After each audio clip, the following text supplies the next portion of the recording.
ዛሬ ማለዳ ከፍተኛ ሽልማት የሚያስገኘውን የግራንድ ስላም ትራክ ውድድር በይፋ ተጀምሯል። በአሜሪካ ሚያሚ በተጀመረው በዚህ ውድድር የኢትዮጵያ ኮከብ አትሌቶች ተሳትፈዋል።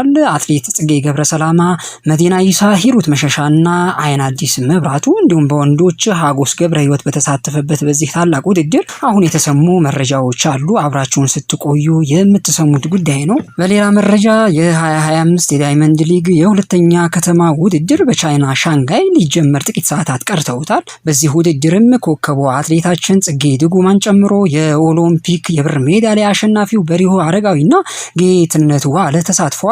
ስለዚሁ ትልቅ ውድድር መረጃ ይዘናል። የምትሰሙት ሌላኛው ጉዳያችን ነው። በሌላው መረጃ ደግሞ ኢትዮጵያዊቷ የረጅም ርቀት ሯጭና በ10 ኪሎ ሜትር የጎዳና ላይ ሩጫ የወቅቱ የዓለም ሪከርድ ባለቤቷ አትሌት የዓለም ዘርፍ የኋላው ብዙዎችን በማህበራዊ ሚዲያ ያነጋገረ አንድ ተግባር ፈጽማለች። በማህበራዊ ሚዲያ ብዙዎች ቪዲዮዋን እየተቀባበሉት ነው። የዓለም ዘርፍ የፈጸመችው ተግባር ምንድነው? ይህም አብራችሁን ስትቆዩ የምትሰሙት መረጃ ነው። እንዲሁም የኢትዮጵያን ስም በአውሮፓ ትልልቅ የስፖርት መድረክ እያስጠራ ስላለውም ታዳጊም አዲስ መረጃ ወጥቷል። ይህም የምትሰሙት ሌላኛው ጉዳያችን ነው። ሰላም ውድ የዛሬ ሚዲያ ቤተሰቦች፣ ለቻናላችን አዲስ ከሆናችሁ ቻናላችንን ላይክ፣ ሼር እና ሰብስክራይብ በማድረግ ተወዳጁን። ወደ መጀመሪያ መረጃችን ስናልፍ አትሌት የዓለም ዘርፍ የኋላው አሁን ላይ አሉን ከምንላቸው ኢትዮጵያዊ የረጅም ርቀት ሯጮች መካከል አንዷ ነች። በ2022 የለንደን ማራቶን ያሸነፈችው የዓለም ዘርፍ በ10 ኪሎ ሜትር የጎዳና ላይ ሩጫ የወቅቱ የዓለም ሪከርድ ባለቤትም ነች። በማህበራዊ ሚዲያም ላይ እየተዘዋወረ ያለው የዓለም ዘርፍ ቪዲዮ የተቀረጸው ሆስፒታል ውስጥ ነው። ከዚህ በፊት በአካልም ሆነ በሌሎች የመገናኛ ዘዴዎች የማታውቀው አንድ ግለሰብ ፊቱ ላይ በደረሰበት አሳዛኝ አደጋ ምክንያት ሆስፒታል ይገባል። እዛው ተኝቶ ነው የሚታከመው።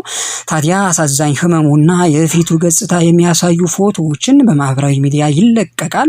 እነዚህን አሳዛኝ ፎቶዎች የተመለከተችው የዓለም ዘርፍም ሆስፒታል ድረስ በመጓዝ ተጎጂውን አጽናንተዋለች። ሞራላዊ ብርታትም እንዲያገኝም ደግፈዋለች። ሆስፒታሉን አጠያይቃ ተጎጂው ያለበት ቦታ ስትደርስም እዚህ አካባቢ የነበሩት አስታማሚዎች ራሱ ታማሚውና የሆስፒታሉ ሰራተኞች በጀግናዋ አትሌት ተግባር እጅግ ተደንቋል። ይህ የፊቱ የተጎዳው ሰው ተመስገን ባዲሶ ይባላል። ከዚህ ቀደም ጋዜጠኛ የነበረ ሲሆን በቀድሞ መጽሔቶችና ጋዜጦች ላይ አምደኛና አዘጋጅ ሆኖ ሰርቷል። እኛም ዘርና ሃይማኖት ሳይገድባቸው በሰብአዊነት ተነሳስተው መልካም ተግባር የሚፈጽሙ ሰዎች ሁሉ ትልቅ ክብር አለን። የዓለም ዘርፍ ደግሞ ጀግናዋ አትሌታችን ነች። በሌላ በኩል ደግሞ መልካም ተግባር የምትፈጽምም ሰው ነች። ከላይ እንደጠቀስኩት የዓለም ዘርፍ በግማሽ ማራቶን የዓለም የምን ጊዜ ምርጥ ሰዓት ወይም ሪከርድ በእጇ የያዘች፣ በሴቶች ማራቶን ውድድር የዓለም የምን ጊዜም ዝርዝር ውስጥ 10ኛ ደረጃ ላይ የተቀመጠችና የ2022 የለንደን ማራቶን አሸናፊ አትሌትም ነች። በሌላ መረጃችን ኢትዮጵያውያን አትሌቶች የሚጠበቁበት የግራንድ ስላም ትራክ ውድድር ተጀምሯል። ባለፈው ወር በጃማይካ ኪንግስተን ከተማ የተጀመረው አዲሱ የትራክ ውድድር ከዛሬ ጀምሮ ለ3 ተከታታይ ቀናት በአሜሪካ ሚያሚ መደረግ ጀምሯል። በአሜሪካዊው የአጭር ርቀት አትሌት ማይክል ጆንሰን የተጀመረው ግራንድ ስላም ትራክ በአመት ለ4 ጊዜ በተለያዩ ከተሞች የሚካሄድ ሲሆን የሁለተኛዋ ከተማ ሚያሚ ውድድርም ዛሬ ተጀምሯል። በውድድሩም በረጅም ርቀት በሁለቱም ጾታ ኢትዮጵያውያን አትሌቶች ድል ያደርጋሉ ተብለው ይጠበቃሉ። በሴቶች 5000 ሜትር 4 አትሌቶች ኢትዮጵያን ወክለዋል። አትሌት ጽጌ ገብረሰላማ፣ መዲና ይሳ፣ ሂሩት መሸሻና አይን አዲስ መብራቱ ናቸው ኢትዮጵያን የወከሉት። በአራቱም ከተሞች በቋሚነት የምትሳተፈው ጽጌ ገብረሰላማ ባለፈው ወር በኪንግስተን በተደረገው መድረክ 3ኛ መውጣቷ ይታወሳል። አትሌት ሀጎስ ገብረ ህይወት በ3000 ሜትር የሚሳተፍ ብቸኛው ኢትዮጵያዊም ነው። ሀጎስ በኪንግስተን በተደረገው ውድድር በረጅም ርቀቱ ሁለተኛ በመውጣቱም ይታወቃል። በሚያሚ በሚደረገው በዚህ ውድድር ከ24 ሀገራት የተውጣጡ አትሌቶች የሚፎካከሩበት ታላቅ ውድድር ነው። አንደኛ የሚወጣው አትሌት $100,000 ሽልማትም ያገኛል። እኛም በተለይ ጀግኖች አትሌቶቻችን የሚሳተፉበት ይህ ውድድር ቶሎ እንግዲህ መረጃዎችን ሲደርሱን የምናደርሳችሁ ይሆናል። በሌላ መረጃ ደግሞ የ2025 ዳይመንድ ሊግ የሁለተኛው ከተማ ውድድር ነገ ቅዳሜ በቻይና ሻንጋይ ይካሄዳል።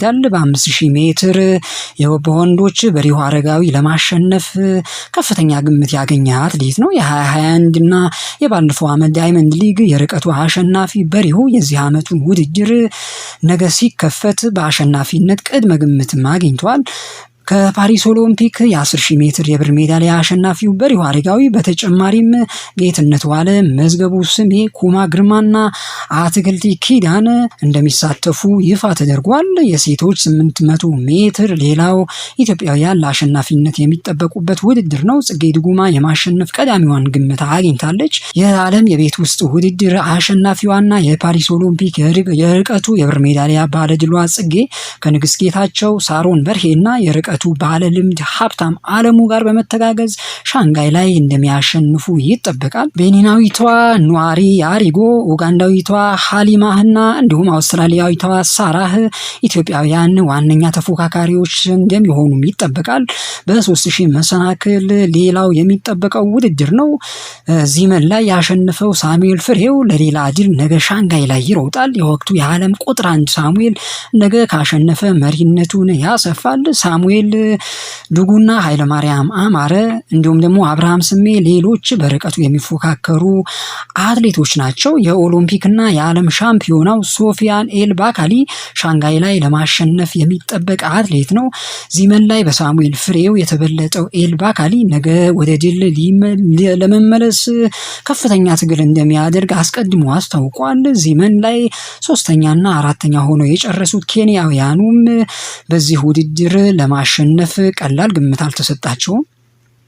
በሌላ መረጃ ደግሞ ምሽት በአውሮፓ ኮንፈረንስ ሊግ ላይ ቼልሲ ተጫውቶ ነበረ። እንግዲህ በዚህ ጨዋታ ላይ ቼልሲ ላይ 1 ጎል ያገባው ትውልደ ኢትዮጵያዊ ይስሐቅ አለማየሁ በጨዋታው አስደናቂ ብቃት አሳይቷል። ይስሐቅ አለማየሁ ከኢትዮጵያዊ ቤተሰቦች የተገኘ ሲሆን የተወለደውም እዛው ስዊድን ሀገር እንደሆነ መረጃዎች ያሳያሉ። አሁን ላይ የሚጫወትበት ክለብ ዲጅ ጋርደን ይባላል። ልጁ በ18 ዓመቱ ሲሆን ይህ ጥበበኛ የአጥቂ አማካይ ስፍራ ተጫዋች ከዚህ በፊት በውሰት ለፌኖርድ ወጣት ቡድንም ተጫውቷል። ይስሐቅ ታዲያ በአውሮፓ ኮንፈረንስ ሊግ ክለቡ በቼልሲ 4-1 ሲሸነፍ የማስተዛዘኛዋን 1 ጎል ቼልሲ ላይ አግብቷል። እንዲሁም በዚህ በምሽት ጨዋታ በጣም ምርጥ አቋም ያሳየው ይህ ተጫዋች በተደጋጋሚ ስሙ ሲነሳ አምሽቷል። ኢትዮጵያዊ ደም ያለው ይህ ተጫዋች ኢትዮጵያውያን እንዲህ አይነት እድል ካገኙ በትልልቅ ሊጎች ላይ የመጫወትና ጎልተው የመውጣት ተስፋ እንዳላቸውም እንደ አንድ ማሳያ አድርገው ብዙዎች ይስሐቅን በተለያዩ የማህበራዊ ሚዲያ ላይ ስሙን ሲያነሱት ውሏል። ከዚህ ቀደም ለእንግሊዙ ክለብ አርሰናል የተጫወተው ጌዲዮን ዘላለምም ሀገራችንን በትልቅ ሊግ ውስጥ በመሳተፍ ስሟን ያስጠራ ሌላኛው ተጫዋች ነው። አሁን ላይ ደግሞ የዓለም ሪከርድ በሆነ ዝውውር በቅርቡ ከአሜሪካው ክለብ ወደ ቼልሲ የተዘዋወረችውና ከኢትዮጵያዊ ቤተሰቦች የተገኘችው ኑዋሚ ግርማም አሁን ላይ ከዓለማችን ምርጥ የሴት እግር ኳስ ተጫዋቾች መካከል አንዷ ነች። ሰላም ውድ የዛሬ ሚዲያ ቤተሰቦች፣ እንግዲህ ለአሁን የያዝናቸው መረጃዎች እነዚህ ነበሩ። መልካም ጊዜ እንዲሆንላችሁ ተመኘን። ቻው ቻው።